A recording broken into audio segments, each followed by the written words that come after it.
বাংলাদেশ শ্রমিক কল্যাণ ফেডারেশন ঢাকা জেলা উত্তরের আশুলিয়া থানার উদ্যোগে তো কর্মী সম্মেলনী, তাই না? কর্মী সম্মেলন। কর্মী সম্মেলনের সম্মানিত সভাপতি, আশুলিয়া থানা শাখার শ্রমিক কল্যাণের সভাপতি হাফেজ ফয়জুল ইসলাম, উপস্থিত সঞ্চালক, উপস্থিত শ্রমিক কল্যাণ ফেডারেশন ঢাকা জেলা উত্তরের সেক্রেটারি, উপস্থিত কর্মী ভাইরা, আল্লাহ তাআলার শুকরিয়া যার অশেষ মেহেরবানিতে আমরা আজকে এখানে কর্মী সম্মেলন চলতেছে। আল্লাহ তাআলার কাছে সাহায্য চাবো, আল্লাহ তাআলা যেন আমাদেরকে শেষ পর্যন্ত তার রহমতের চাদর দ্বারা আমাদের প্রোগ্রামটাকে, এই জায়গাটাকে ঢেকে রাখেন। আমিন আমিন। তো সম্মানিত ভাইরা, আমরা তো আগে এখানে যারা পুরাতন মানুষ আছেন, শ্রমিক কল্যাণের সাথে সম্পৃক্ত হোক বা আমাদের মূল সংগঠনের সাথে সম্পৃক্ত হোক, তো আগে তো আসলে এই সম্মেলনগুলো ভিন্ন একটা আঙ্গিকে হইতো। তার আগে কুপন হইতো, কালেকশন হইতো, ঠিক আছে না? এগুলা মানুষের কাছে ব্যাপকভাবে আমরা পৌঁছাইতাম যে সম্মেলন হবে, সম্মেলন হবে, মানে পুরো একটা রব রব ভাব থাকতো। তো বর্তমানে পরিস্থিতিগত কারণেই আমরা এই ঘরোয়া ভাবে, তারপরও তো এটা 2-3 বছর আগে ওইভাবে আমরা করার সুযোগ আমাদেরকে দেয়া হয় নাই। এই দেশের নাগরিক হিসাবে আমরা যে বৈধ সাংবিধানিক অধিকার, সেগুলো থেকে আমাদেরকে বঞ্চিত করে রাখা হয়েছে। তারপরও আল্লাহ তাআলার শুকরিয়া যে শ্রমিক কল্যাণ ফেডারেশন তার কার্যক্রম পরিচালনার ক্ষেত্রে বিভিন্ন হিকমত অবলম্বন করে আমরা আমাদের লক্ষ্যে পৌঁছার জন্য বার্ষিক পরিকল্পনা বাস্তবায়নের জন্য চেষ্টা অব্যাহত আছে। তারই অংশ হিসাবে আজকে আমাদের এই আয়োজন। তো সেই ক্ষেত্রে আমরা এখানে যারা উপস্থিত আছি, আমাদের বর্তমান যে সরকার, এটা 16 বছর তারা ক্ষমতায় চলতেছে। প্রথম নির্বাচনে 2008 সালের শেষের দিকে 9 সাল থেকে তারা ক্ষমতায় আসে। সেই নির্বাচনটা ছিল একটা সূক্ষ্ম কারচুপির নির্বাচন, এটা তাদেরই ঘোষণা ছিল। 9 সালের ফেব্রুয়ারি মাসে 57 জন চৌকস সেনাবাহিনীকে হত্যার মধ্য দিয়ে তাদের দীর্ঘমেয়াদী ক্ষমতা থাকার পরিকল্পনা তারা বাস্তবায়নের পথ শুরু করে। এরপরে 14 সালের নির্বাচন বিনা প্রতিদ্বন্দ্বিতা 153 জন, 18 সালের নির্বাচন দিনের ভোট রাতে করা, এবং সর্বশেষ 23 সালের আরেকটা দামি নির্বাচনের মধ্য দিয়ে তারা ক্ষমতায় থাকার এই দীর্ঘ 16 বছরে জামায়াত ইসলামীর উপরে এমন কোনো কার্যক্রম নাই এদেরকে নিশ্চিহ্ন করার জন্য, শ্রমিক কল্যাণকে নিশ্চিহ্ন করার জন্য এমন কোনো কার্যক্রম তারা গ্রহণ করে নাই যে এদেরকে শেষ করে দেওয়াতে হবে। কিন্তু আমরা বিশ্বাস করি, আল্লাহ তাআলারও ঘোষণা যে আমরা 2009 সালে যে অবস্থা ছিল শ্রমিক কল্যাণ আশুলিয়া সংগঠন, এখন 2024 সালে এই কয় বছরের ব্যবধানে অনেক বেশি শক্তিশালী এবং মজবুত হয়েছে, আলহামদুলিল্লাহ। এটা শুধু আশুলিয়াতে না, এটা সারা বাংলাদেশেই হয়েছে। কারণ পৃথিবীর ইতিহাসে নির্যাতন করে কোনো আদর্শকে, হত্যা করে কোনো আদর্শকে ধ্বংস করা যায় নাই, কলা কৌশলে করা গেছে। আপনি দেখেন, জাতীয় পার্টি এক সময় আওয়ামী লীগ জাতীয় পার্টির সাথে সরকার গঠন করছিল, বুদ্ধির সাথে তারা চলার কারণে আওয়ামী লীগ জাতীয় পার্টির উপরে ভর করে তারা তাদের সংগঠনকে মজবুত করছে। আর আমরা যদি হিসাব করি সেই 9-10-এর পর থেকে আজ পর্যন্ত এই কয় বছরে আওয়ামী লীগের বুদ্ধির কাছে জাতীয় পার্টি শেষ। এখন ওদের শুধু কবরের স্থানটাই আমাদের চিহ্নিত আছে যে মুরব্বীদের যে এইখান তাদের কবর। জাতীয় পার্টির অবস্থাটাও সেই।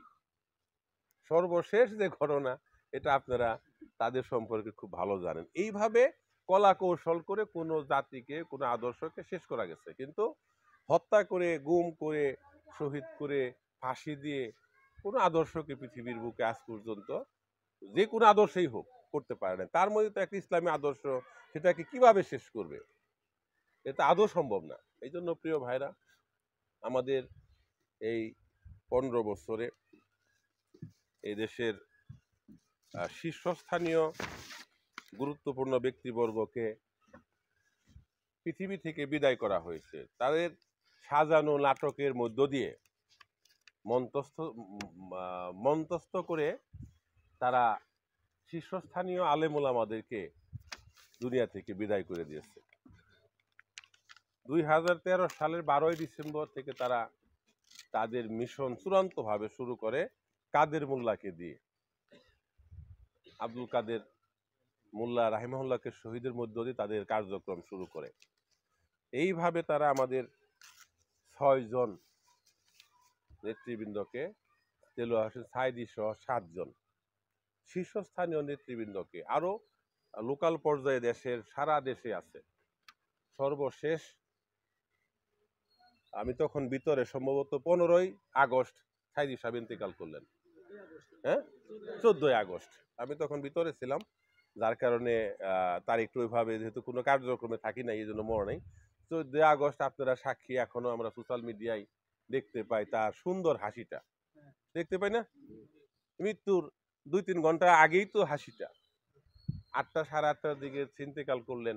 তার আগে যখন তিনি তার চমৎকার হাসিটা দেখে কি মনে হয় যে তিনি 2-3 ঘন্টা পরেই আমাদের ছেড়ে চলে যাবে। আল্লাহর ইচ্ছায়, কিন্তু কোনো যদি ষড়যন্ত্র হয়ে থাকে, জাতির কাছে একদিন এর জবাবদিহি করতে হবে। আল্লাহ তাআলার কাছে তো করতেই হবে, সেটা তো শেষ। কিন্তু আমরা বিশ্বাস করি আমাদের এই প্রাণপ্রিয় আলেম ওলামাদেরকে যদি কোনো চক্রান্ত করে, তাদেরকে পরে জুলুম করে যদি কিনা তাদেরকে দুনিয়া থেকে বিদায় করে দেওয়া হয়, আদালতে আখিরাতে অবশ্যই আল্লাহ তাআলা তাদের ফয়সালা করবেন, কিন্তু দুনিয়াতেও এর খেসারত, এর প্রায়শ্চিত্ত তাদের করতে হবে। 2 দিন আগে অথবা পরে আমরা দেখে যেতে পারি অথবা না পারি। প্রিয় ভাইরা, এই অবস্থার মধ্য দিয়ে আমরা একত্রিত হয়ে হাঁটি হাঁটি পা পা করে আমরা আমাদের লক্ষ্যে পৌঁছার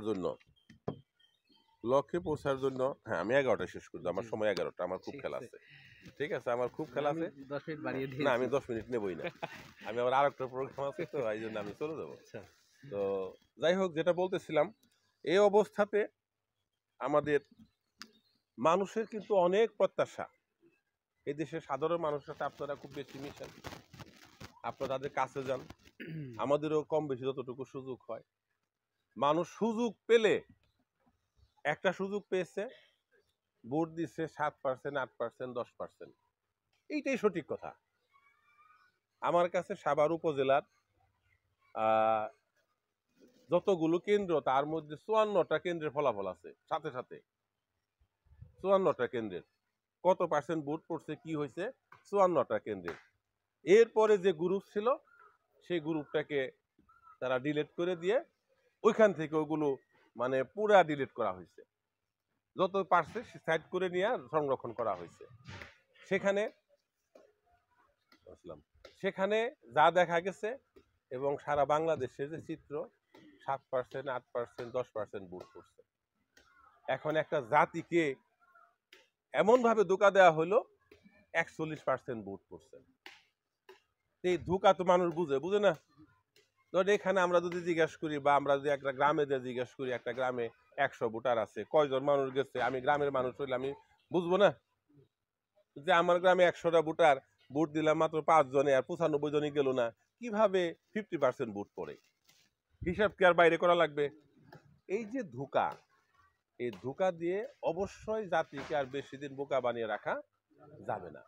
এই জাতি এখনকার এই বাংলাদেশি মানুষ যে চেতনায় তারা নিজেকে নিয়ে চিন্তা করতেছে, শুধু যে আমি তো মোটামুটি ভালো আছি, রাস্তায় একটা সমস্যা আমাদের সামনে পড়লে আমরা সমস্যাটাকে পাশ কাটিয়ে যাই যে না ওখানে গেলে আমি সমস্যায় পড়বো, ওখানে যা হয়েছে হয়েছে। মানুষ নিজে কিনে আমরা সবাই ব্যস্ত আছি, নিজে সেফ থাকতেছি, এইটাই যথেষ্ট। যদি এরকম চিন্তা যদি 71 সালে থাকতো তাহলে দেশ স্বাধীন হতো না।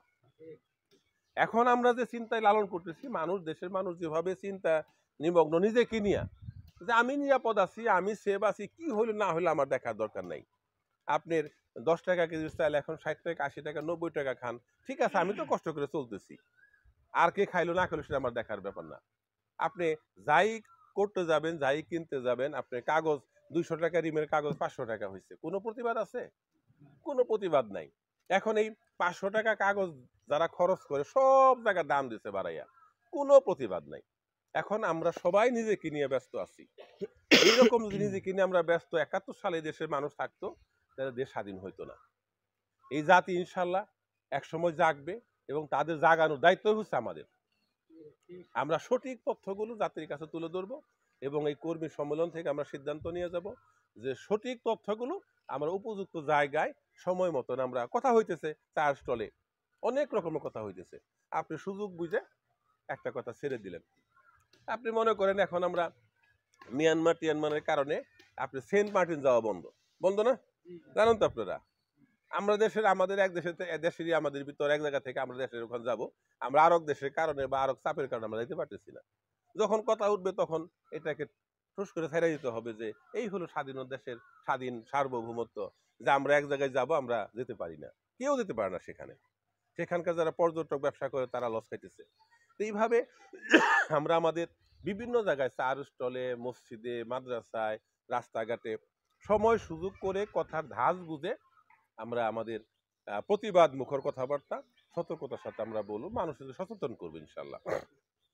এইভাবে আমরা যদি জাতির কাছে যেতে পারি, মানুষের কাছে যেতে পারি, এবং আমরা আসলে কি করতে চাই, আমরা কি করতে চাই, আমরা করতে চাই সৎ এবং যোগ্য নেতৃত্বের মধ্য দিয়ে এদেশের সাধারণ মানুষ, খেটে খাওয়া মানুষের আমরা তাদের ভাগ্য পরিবর্তনের জন্য আমরা চেষ্টা করতে চাই।